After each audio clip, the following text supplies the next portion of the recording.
কোটা সংস্কার আন্দোলনের শিক্ষার্থীদের উপর হামলা চালিয়েছেন ছাত্রলীগের নেতাকর্মীরা। হামলায় আন্দোলনকারী শিক্ষার্থীদের অনেকে মারধরের শিকার হয়েছেন। আক্রান্ত শিক্ষার্থীদের মধ্যে ছাত্রীরাও রয়েছেন।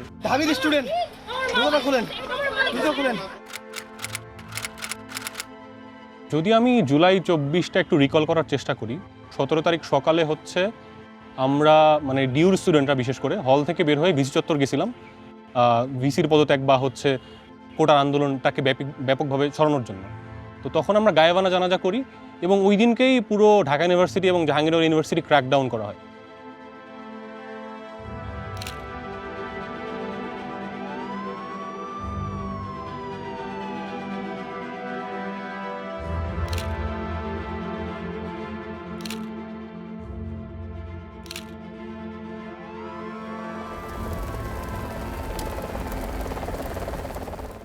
হয়তো এটাই শেষ, মানে কোনো মোমেন্টাম পাচ্ছি না, মানে সবকিছু কেমন নির্জীব লাগছে, কিছু হচ্ছে না, কি হচ্ছে বুঝতে পারছি না।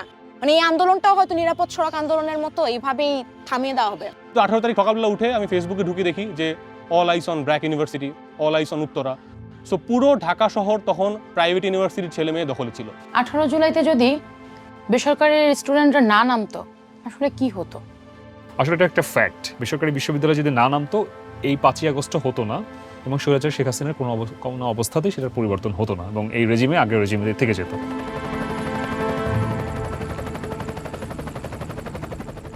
কোটা সংস্কার আন্দোলনের একটা বড় পার্ট ছিল যারা পাবলিক ইউনিভার্সিটিতে পড়ে, যারা হচ্ছে মানে সরকারি চাকরি বা সরকারি চাকরির জন্য পরীক্ষা দিবে বা বিসিএস ক্যাডার হবে বা বিসিএস এর জন্য পরীক্ষা দিবে।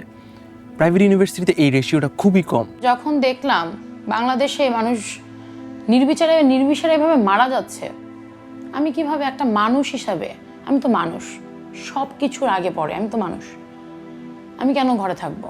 একজন মানুষ হিসেবে সে যখন বাংলাদেশে জন্মগ্রহণ করে তার কিন্তু এই দেশের প্রতি একটা দায়বদ্ধতা অটোমেটিকলি তৈরি হয়ে যায়। যখন এই আন্দোলনের সময় আমরা দেখতে পাচ্ছি যে আমার দেশে মানুষকে মারা হচ্ছে, আমার ভাইদেরকে মারা হচ্ছে, ঢাকা ইউনিভার্সিটি আমার বোনদের রক্তে রঞ্জিত করে দেওয়া হচ্ছে, এই সময় আসলে একজন প্রাইভেট ইউনিভার্সিটি স্টুডেন্ট বলেন আর যে কোনো সাধারণ মানুষ বলেন তারা কিন্তু চুপ করে বসে থাকতে পারবে না। আমরা দেশের স্বার্থে নেমেছিলাম, আমরা আসলে আমাদের ভাই, আমরা আসলে প্রাইভেট পাবলিক এইভাবে করিনি, মানুষ আমাদের ভাই, দেশের নাগরিক, তাদের জন্য আমাদের নামা লাগবে। একটা মানুষ যখন একটা সত্য জিনিস নিয়ে লড়াই করতে নামে তখন তাকে দাবিয়ে দেওয়া হচ্ছে বা দাবিয়ে দেওয়ার চেষ্টা করা হচ্ছে। তো এইটা যখন আসলে ওরা বারবার চেষ্টা করছে যে না দাবাই দিই, ও কথা বলছে গলা চেপে ধরি, আমরা না তত বেশি আরো ফুয়েল পেয়েছি, আমরা আরো দ্বিগুণ শক্তিতে আসলে ঝাঁপিয়ে পড়েছি।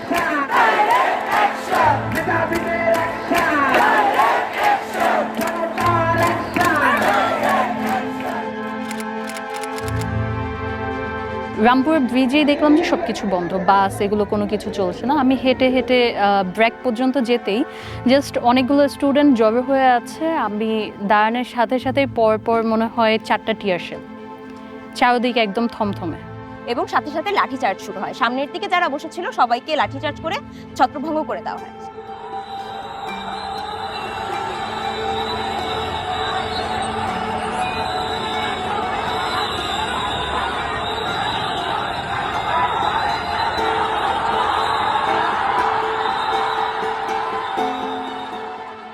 তারা হচ্ছে ওই সাউন্ড গ্রেনেড বা স্মোক গ্রেনেড থ্রো করছে, স্মোক গ্রেনেডের উপর দিয়ে তারা হচ্ছে 2টা লাঠি বাড়ি দিচ্ছে। এরকম মানে প্রথমে এরকম একটা ছোট ধাওয়া পাল্টা ধাওয়া হয়েছে। এক পর্যায়ে এসে তারা হচ্ছে ফুল ফ্লেজেডলি রাবার বুলেট বলেন বা প্যালেট গান বলেন সেইটা ইউজ করা শুরু করছে।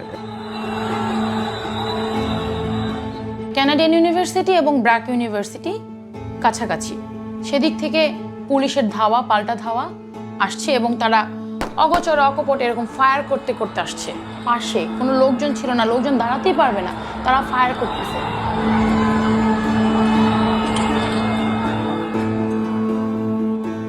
পুলিশ কি করলো, এই সাইডটা থেকে আমাদের এই যে গ্লাস ছিল আরো আমাদের এই পাশের কিছু রুম, এগুলো সব কিছু ভেঙে, কারণ এটা আটকানো ছিল, ওনারা ভেঙে এখান থেকে আমাদের এখানে সিঁড়ি আছে, এই সিঁড়ি থেকে ওনারা রুফে চলে যায়। কিন্তু আহত হয়েছেন। আমি এখানে সামনে ছিলাম, কান্নাকাটি করতেছে, দৌড়াদৌড়ি করতেছে, কে কোথায় যাবে, কারণ কারো কোনো প্রস্তুতি নাই।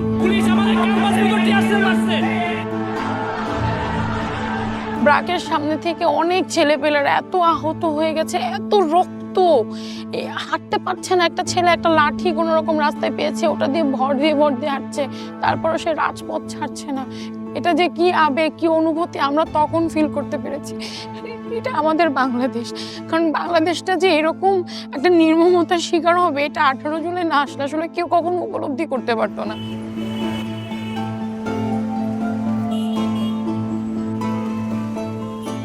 18 জুলাই উত্তরায় রীতিমতো গণহত্যা চলছে।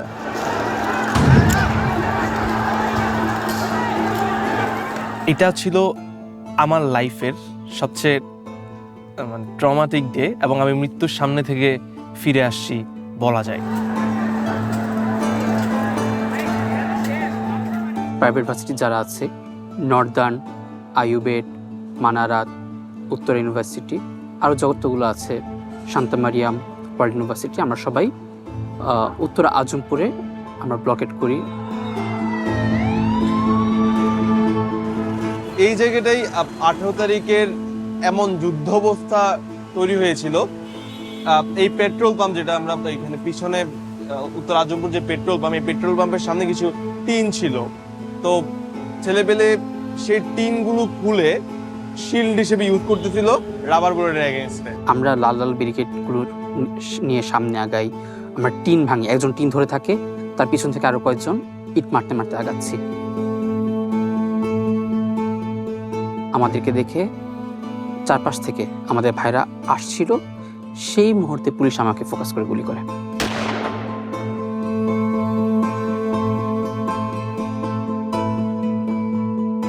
আমার কাছে মনে হচ্ছিল যে হয়তো আমার মাথায় লাগছে বা মাথার খুলি উড়ে গেছে, কারণ তখন আমি চারপাশ সব অন্ধকার দেখছিলাম। তখন মুখে হাত দিয়ে আমি বসে পড়ি, ফিল করি যে মুখ থেকে রক্ত, গরম গরম রক্ত আমার হাতে এসে লাগছে। তো তখন আমি চিল্লাইতে থাকি, স্লোগান দিতে থাকি।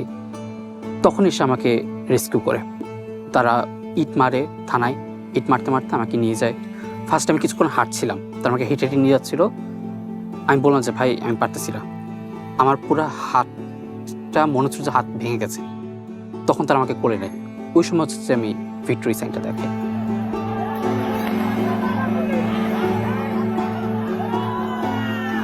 মেডিকেল সেন্টারে যখন হচ্ছে হামলা বেশ মাঝামাঝি পর্যায়ে বারবার আমাদের আক্রমণ করা হচ্ছে, বারবার স্টুডেন্টরা মেডিকেল সেন্টারে এসে ফার্স্ট এইড নিয়ে আবার রাস্তায় নেমে যাচ্ছে।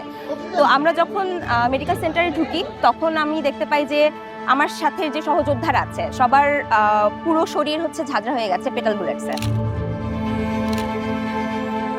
গোলাগুলির এই খবরের একটু পরেই আমরা দেখতে পাই একটা স্ট্রেচার, যেটা হচ্ছে একটা মানুষ শোয়া, এবং তার উপরে যেই ছেলেটার কাঁধে একটা পতাকা ছিল সেই পতাকাটা তার মুখের উপর দেওয়া। তো হুট করে ফোন আসলো যে ব্র্যাকের ভিতরে নাকি লাশ ঢুকছে। ব্র্যাকের অথরিটি বললো, আমি বললাম যে আমি তো দেখি নাই। তখন বললো তুমি একটু মেডিকেল সেন্টারের সামনে যাও।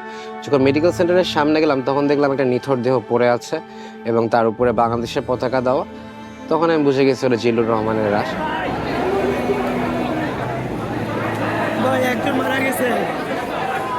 সবাই কান্নাকাটি ওই মুহূর্তটাতে, মানে সবার তো একেবারে সমবয়সী ছেলে মেয়ে ওইখানে। ওই অনুভূতিটা কি, মেয়েরা চিৎকার করে কাঁদতেছে যে আমার ভাইকে মেরে ফেলছে, আমার ভাইকে মেরে ফেলছে, আমরা এখানে কিভাবে থাকি। মেয়েরাও তখন চলে গেছে রাস্তায়। একটা ছেলে আসছে, মারা গেছে গুলিতে, সরি। ও জানতো না, মানে ওর বাসায় কেউ জানতো না যে ও এখানে আসছে, ও না বলে আসছে। এবং ও না বলে আসছে, ওর বাসায় জানতো না যে তার ছেলে মারা গেছে, কারণ তার ফোন থেকে না কল করা হয়েছিল। আমাদের ভার্সিটির সামনে একটা ছেলে না, দুইটা ছেলে মারা গেছে, অনেকে আহত হয়েছে, নিহত হয়েছিল দুজনের একজন আমাদের ভার্সিটির মধ্যে ফায়ার করে তাকে হত্যা করা হয়েছিল, আর একটা ছেলেকে জাস্ট মাথায় গুলিটা লেগেছে এবং তার মগজগুলো, রক্তগুলো একসাথে গলে পড়েছে, সেই স্পটে মারা গেছে এবং তাকে হাতে হাতে সবাই ধরেও নিয়ে গিয়েছিল। তার বাসায় কেউ জানতো না যে তার ছেলে এই আন্দোলনে এসেছে এবং তার ছেলে মারা গেছে। সে বাসা থেকে বলেই আসে না। আমাদের ছেলে মেয়েরাই এইখানে, এইখানে এরাই আন্দোলন করতেছে, এই মানুষগুলোর উপরেই বুলেট চালাচ্ছে, মানে এদের জানের কি কোনো দাম নাই? শুধু ব্র্যাকের স্টুডেন্টই ছিল হাজার হাজার, ইস্ট ওয়েস্টের স্টুডেন্ট, ক্যানাডিয়ানের স্টুডেন্ট, ওই দিকে হচ্ছে বাড্ডার দিকের এত স্টুডেন্ট, প্রতি মুহূর্তেই হচ্ছে মানে স্টুডেন্ট আসছে, তারা হচ্ছে বুলেট বের করছে, ব্যান্ডেজ করে নিয়ে যাচ্ছে, আবার আন্দোলনে চলে যাচ্ছে। ভাইয়ারাও এক একজন মানে বুলেট নিয়ে হাসতেছে, বডির বিভিন্ন জায়গায় বুলেট, রক্ত বের হচ্ছে, আমরা সূচের মতো জিনিস দিয়ে, তারপর বিভিন্ন জিনিস দিয়ে হচ্ছে বুলেটগুলো বের করে দিচ্ছিলাম, বায়োডিন দিয়ে, আবার হচ্ছে কটন দিয়ে রেখে দিচ্ছিলাম, তারা সেই অবস্থায় আবার চলে যাচ্ছে, কেউ খুঁড়ে যাচ্ছে পায়ে ওই বুলেট নিয়ে। ঢাকার যে বৃহত্তর জায়গাগুলো আছে, রামপুরা, তারপরে বাড্ডা, অন্যদিকে বসুন্ধরা, উত্তরা, মিরপুর, ধানমন্ডি, এই যে জোনগুলো আছে বেসরকারি বিশ্ববিদ্যালয়ের শিক্ষার্থীরা নিত্যদিন, তেজগাঁও আছে, এই জোনগুলাকে কিন্তু আসলে একটা মানে অনেকগুলো ডট হিসাবে যদি আমরা ধরি, এই ডটগুলাকে আসলে পুসআপ কানেক্ট করেছে। সত্যি কথা বলতে আমার কাছে মনে হয় প্রাইভেট ইউনিভার্সিটির স্টুডেন্টরা শুধুমাত্র 18 জুলাই থেকে না, মানে আমি আমার ব্যক্তিগত অভিজ্ঞতা থেকে যেটা দেখেছি, জাহাঙ্গীরনগর বিশ্ববিদ্যালয়ে যখন 14, 15 এবং 17 তারিখ 3 দিনই হচ্ছে আমরা ভয়াবহ আক্রমণের শিকার হই, কিন্তু 15 তারিখের যে রাতের বেলা যে আক্রমণটা, যেটা লাইভ সামাজিক যোগাযোগ মাধ্যমে সবাই দেখতে পেয়েছে, তো 16 তারিখ আসলে জাহাঙ্গীরনগর বিশ্ববিদ্যালয়ে বিশাল বড় একটা জনস্রোত নামে, এবং এই জনস্রোতার আমি বলবো 60% ছিল আমাদের ক্যাম্পাসের বাইরের শিক্ষার্থীরা, অর্থাৎ বিভিন্ন প্রাইভেট বিশ্ববিদ্যালয়ের শিক্ষার্থীরা। আমাদের পাশেই ড্যাফোডিল ইন্টারন্যাশনাল ইউনিভার্সিটি আছে, উত্তরা ইউনিভার্সিটি আছে, গণবিশ্ববিদ্যালয় আছে, এই ধরনের বিভিন্ন প্রাইভেট বিশ্ববিদ্যালয়ের শিক্ষার্থীরা কিন্তু একদম শুরু থেকে, অর্থাৎ যখন থেকে আমাদের উপর হামলা হলো তখন থেকেই তারা আমাদের পাশে একদম সশরীরে, অনলাইনে সমর্থন তো আছে কিন্তু একদম সশরীরে তারা আমাদের সাথে এসে দাঁড়িয়েছিলেন। জাহাঙ্গীরনগর ইউনিভার্সিটি বলতেছিল যে ওদের সবকিছু বন্ধ করে দিচ্ছে, লাইট বন্ধ করে দিচ্ছে, ছাত্রলীগ পুলিশ অত্যাচার করতেছে, গুলি চালাচ্ছে, কেউ বের হতে পারতেছে না। তখন আমাদের এই ড্যাফোডিল ইন্টারন্যাশনাল ইউনিভার্সিটি থেকে আমরা প্রায় অনেক স্টুডেন্ট, প্রায় কয়েক হাজার স্টুডেন্ট তাদের ওখানে যায়, এখান থেকে তো অনেক দূরে ড্যাফোডিল, সেখানে যাই তাদেরকে উদ্ধার করার জন্য। এটা আমাকে অনেক আন্দোলন কেন্দ্রিক অনেক স্পেয়ার যোগায় যে হ্যাঁ আমরা হয়তো বা কিছু না করতে হলে এটা করছি, অন্তত ওদের আমাদের এক পাবলিকান ভাইদের সহযোগিতা করছে। একটা ছেলের হাতের এখানে গুলি লাগছিল, ওই ওই ওই ছাত্রলীগের ছেলে পেলেদেরই গুলিতে, ওর এখানকার হাড়টা ফেটে বাইরে বের হয়ে আসে। ডাক্তার হচ্ছে দূর থেকে মানে ওর যে এখানে মাসেলে যে ইনজেক্ট করবে অ্যানেস্থেসিয়া, এটা দেওয়ার একটু ওয়ে ছিল না, মানে মাসেলটা খুলে মানে ঝুলে আছে এখানে, আর সাদা হাড়টা বের হয়েছে, হাড়টা ফেটে গেছে। মহিলা যে ডাক্তার ছিল উনি কাঁদতেছে আর দূর থেকে এভাবে স্প্রে করতেছে অ্যানেস্থেসিয়াটা, এরকম একটা অবস্থা। তো আমি ওনাকে নিয়ে গেলাম যে ম্যাম দেখে এই কিছু করা যায় কিনা, কিছু একটা দেন, বেঁধে দিই অন্তত। বুলেট তো আর বের করার ওয়ে নাই ওই সময়। তো ওই মহিলা ডাক্তার উনি আমাকে একটা গজ দিয়ে বললো যে বাবা তুমি হচ্ছে প্রেস করে ধরে রাখো, অনেক বেশি চাপ দিবা। আমি চাপ দিতে গেছি যে ব্যথা দেখি চিল্লাচ্ছিল যে ব্যথা পাচ্ছে, তো বলছে তুমি যত বেশি ব্যথা পাক সমস্যা না, তুমি চেপে ধরে রাখো। তা আমার এই যে আঙ্গুলের এই 3টা ফাঁক দিয়ে হচ্ছে গরম গরম রক্ত চুয়ে চুয়ে পড়তেছিল, মানে দেখতেছিলাম যে ব্লিডিং হচ্ছে, মানে আমি একটু জোরে প্রেস করলে দেখি যে আরও ব্লিডিং হচ্ছে, ওয়ে ছিল না, ব্লিডিং বন্ধ করার ওয়ে নাই, হাত দিয়ে রক্ত বের হচ্ছে। একটু পরে দেখি যে কথা বলতেছে না, আমি হচ্ছে ওর হচ্ছে মুখে এভাবে ধরে মারতেছিলাম যে এই তোমার নাম কি, কথা বলো, চোখ খোলো, no response, he was dead. ওই একই দিনে 5 থেকে 6 জনকে আমরা রাস্তায় সরায় রাখছি, ডেড বডি।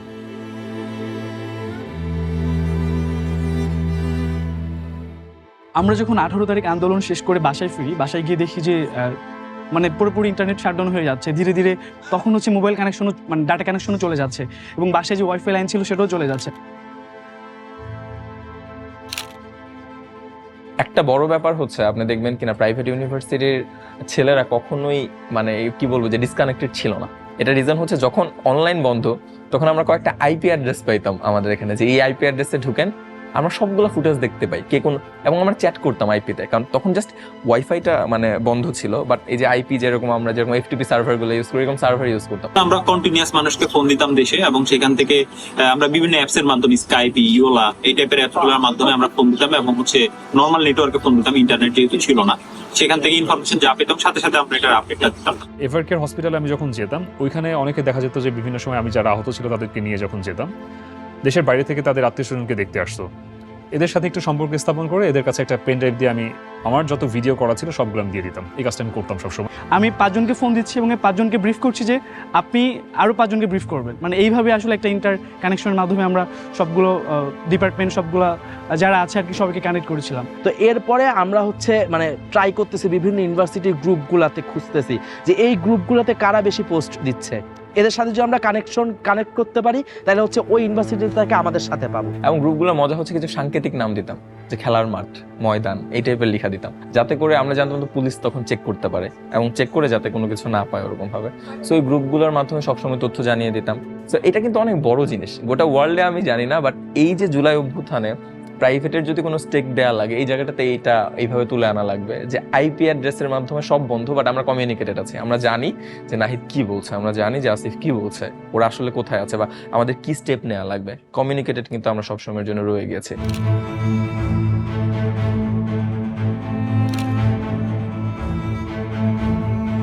তো আমার মনে আছে আমি যখন রাতে হলে ফিরি এবং আমার হলে থাকা এক বন্ধুকে আমি জিজ্ঞেস করছিলাম যে আজকে সারাদিনের কি আপডেট।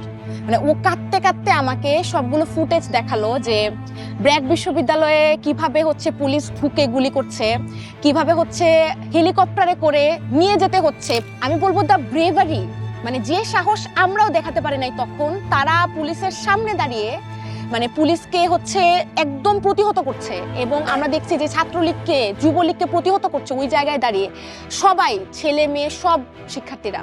তো সেই কারেজটা যদি না থাকতো, সেই সাহসটা যদি আমরা না পাইতাম, এবং ওইটা জানার পরে ওই ফুটেজগুলো দেখার পরে আমার কাছে মনে হয়েছে যে আন্দোলন থামানো যাবে না।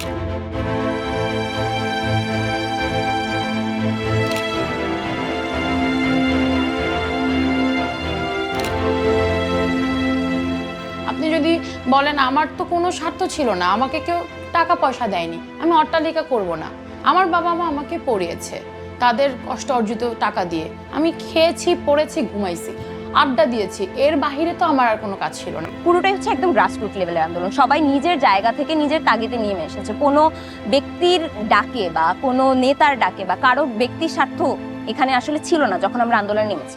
ইন্ডিভিজুয়ালি প্রত্যেকটা মানুষ, প্রত্যেকটা বিশ্ববিদ্যালয়ের শিক্ষার্থী, প্রত্যেকটা শিক্ষক এবং দেশের সাধারণ প্রত্যেকটা মানুষ আসলে অনুভব করেছে যে না আসলে যে বিগত 15 বছর ধরে স্বৈরাচারের দমন পীড়নের ভিতরে আমরা আসলে সময় অতিবাহিত করেছি, আমাদের আসলে একটা শক্ত জবাব দেওয়ার সময় এসেছে।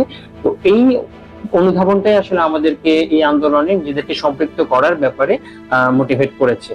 যখন আমরা জানি আমরা সবাই ফুল ফোর্সে নেমে আসলে আমরা একটা সাকসেস পাবো, সেই জন্যই লাস্ট সুযোগটা ছিল প্রাইভেট স্টুডেন্টদের জন্য। আমরা প্রাইভেট স্টুডেন্টরা শেষ সময় পর্যন্ত নামি এবং আলহামদুলিল্লাহ আমরা আসলে 5ই আগস্টের সেই বিজয়টা, কাঙ্ক্ষিত বিজয়টা আসলে অর্জন করি।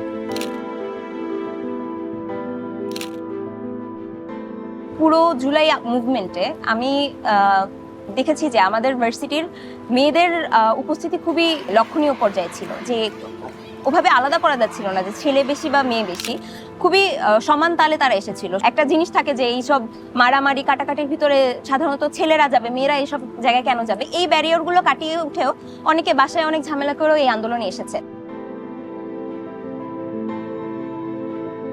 One of the main masses of the people who delivered July or August, the private universities, শুধু প্রাইভেট ইউনিভার্সিটি স্টুডেন্ট না, ওয়ার্কিং ক্লাস মানুষ, মাদ্রাসা স্টুডেন্ট, তাদের কিন্তু ওইভাবে স্টেক হওয়ার কোনো চ্যানেল নাই। প্রাইভেটের স্টুডেন্টরা, স্পেসিফিক্যালি প্রাইভেটের স্টুডেন্টরাও যাতে দেশ গঠনে একদম প্রত্যক্ষভাবে ভূমিকা রাখতে পারে এরকম কোনো ধরনের একটা এক্সেস তৈরি করে না। সেটা রাজনীতিতেও হতে পারে, সেটা আসলে পাবলিক সেক্টরগুলোতেও হতে পারে, প্রাইভেট সেক্টরগুলোতেও হতে পারে। প্রাইভেট হোক, একজন বিহারি হোক বা একজন মাদ্রাসার শিক্ষার্থী হোক, পাবলিকের হোক, একজন রিক্সাওয়ালা হোক, যেই হোক, এই আন্দোলনে যেই আহত হয়েছে, যেই শহীদ হয়েছে, তাদের সকলকে প্রপার মর্যাদা দেওয়া উচিত। পরবর্তীতে যদি যে কোনো গভর্নমেন্ট, যে গভর্নমেন্টে আসুক না কেন, যারা হচ্ছে জনগণের ম্যান্ডেট নিয়ে নির্বাচিত সরকার হবে, তারা যেন কখনো জনগণের গায়ে যেন হাত না তুলে। ঢাকা শহরের প্রত্যেকটা দেয়ালে যে গ্রাফিতি হয়েছে সেখানেই সবাই বলে দিছে যে তারা আসলে কেমন দেশ চায়, যেখানে বৈষম্য থাকবে না, যেখানে হচ্ছে আমরা যেই মনে করেন সিস্টেম্যাটিক অপারেশন দেখে আসি সেটা থাকবে না। নতুন বাংলাদেশকে তারা যাতে মানে স্বাগত জানাইতে পারে, ওই বাংলাদেশ যাতে আসে, ওই সিওরিটিটা যদি আমি কখনো পাই, আজকে একবার না, যদি 10 বার জুলাই আসে আমি 10 বার জুলাই ছাড়তে পারি। আমাদের যারাই মাঠে ছিল সবারই ভাষ্য ছিল যে যত কিছুই হোক আমরা মাঠ ছাড়বো, এবং যারাই আহত হয়েছে, যারাই গুলি খাইছে, ভাই আমি মরে গেলে মরে যাই, কিন্তু আপনারা এই খুনি হাসিনার পতন করে তারপরে মাঠ ছেড়ে যাবেন। আম্মুকে ভালো করে না বলে আমি চলে আসছি। জাস্ট আসার সময় আমার ছোটো বোনকে বলে আসছি যে আম্মুকে দেখে রাখিস, আর আমার যদি লাশ আসে এই লাশ আওয়ামী লীগের পতন না হওয়া পর্যন্ত এই লাশ যেন দাফন না করে।